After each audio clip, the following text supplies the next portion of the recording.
Hello दोस्तों, बीच में lecture रुक गया था तो हम उसी लेक्चर को कंटिन्यू करते हैं जिसमें हम स्प्रिंग का क्लासिफिकेशन पढ़ रहे थे। तो स्प्रिंग को मैंने helical spring, flat bound up strip spring, leaf spring और अदर्स कैटेगरी में क्लासीफाई किया है। हेलिकल स्प्रिंग क्या होता है?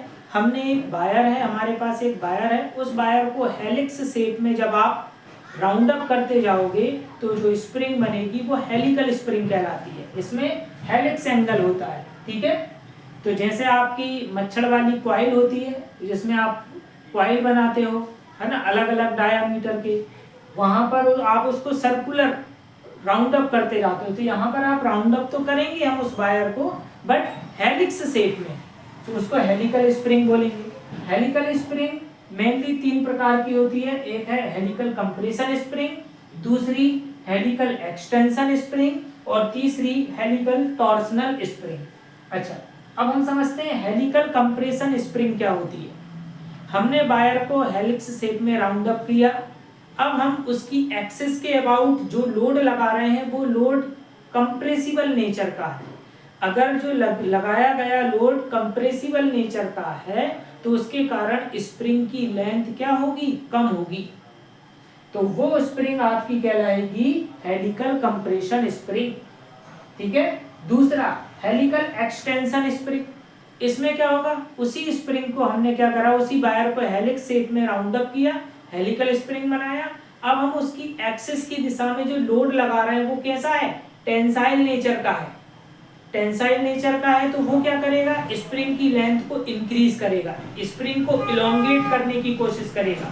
तो वो स्प्रिंग कहलाएगी आपकी हेलिकल एक्सटेंशन स्प्रिंग। इस यहाँ पर आप कंप्रेसिबल लोड लगा रहे हो एक्सिस के अबाउट, एक्सिस की दिशा में, तो उसके कारण वो क्या हो रही है? उसकी लेंथ कम हो रही है, कंप्रेस हो रही है, रिड्यूस हो रही है, तो वो हेलिकल कंप्रेशन स्प्रिंग हो गया। दूसरा, यदि आप उसी स्प्रिंग पर जो लगाया गया लोड है वो टेंसाइल नेचर का है तो वो स्प्रिंग को इलोंगेट करने की कोशिश करेगा, उसकी लेंथ को इंक्रीज करने की कोशिश करेगा, तो वो हेलिकल एक्सटेंशन स्प्रिंग हो गई।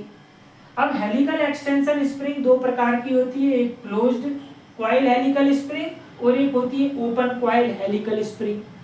क्लोज्ड कॉइल हेलिकल स्प्रिंग क्या होती है? इसमें जो हेलिक्स एंगल है यदि वह 10 डिग्री से 10 डिग्री से कम रहता है तो उस हेलिकल स्प्रिंग को हम बोलते हैं क्लोज्ड कॉइल हेलिकल स्प्रिंग। इसमें क्या होता है? जो हेलिक्स एंगल होगा, हेलिक्स एंगल यदि लेस देन 10 डिग्री है तो वह कौन सी स्प्रिंग होगी? Closed coil helical spring. और यदि हेलिक्स एंगल 10 डिग्री से ज्यादा है तो वो कहलाएगी आपकी ओपन कॉइल हेलिकल स्प्रिंग। तो ये ऑब्जेक्टिव क्वेश्चन में पूछ सकते हैं कि क्लोज्ड कॉइल हेलिकल स्प्रिंग में helix angle less than 10 degree और ओपन कॉइल हेलिकल स्प्रिंग में helix angle greater than 10 degree. और तीसरी है आपकी हेलिकल टॉर्सनल स्प्रिंग। यहाँ पर आप देखोगे एक होती है लीफ स्प्रिंग जो बस ट्रकों में यूज होती है, लीफ शेप में मल्टीपल लीफ्स लगी होती है तो इसे लीफ स्प्रिंग कहा। अलग अलग शेप उनके बन जाते हैं तो वॉल्यूट स्प्रिंग हो जाती है, कॉनिकल स्प्रिंग हो जाती है, स्पाइरल स्प्रिंग हो जाती है, डिस्क स्प्रिंग हो जाती है।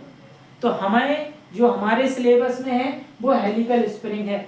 हेलिकल स्प्रिंग की हमें डिजाइन पढ़नी है। उम्मीद है आपको ये लेक्चर समझ में आया होगा। नेक्स्ट लेक्चर में हम हेलिकल स्प्रिंग में कौन कौन सी टर्मिनोलॉजी यूज होती है, ठीक है, वो पढ़ेंगे। ठीक है, थैंक यू।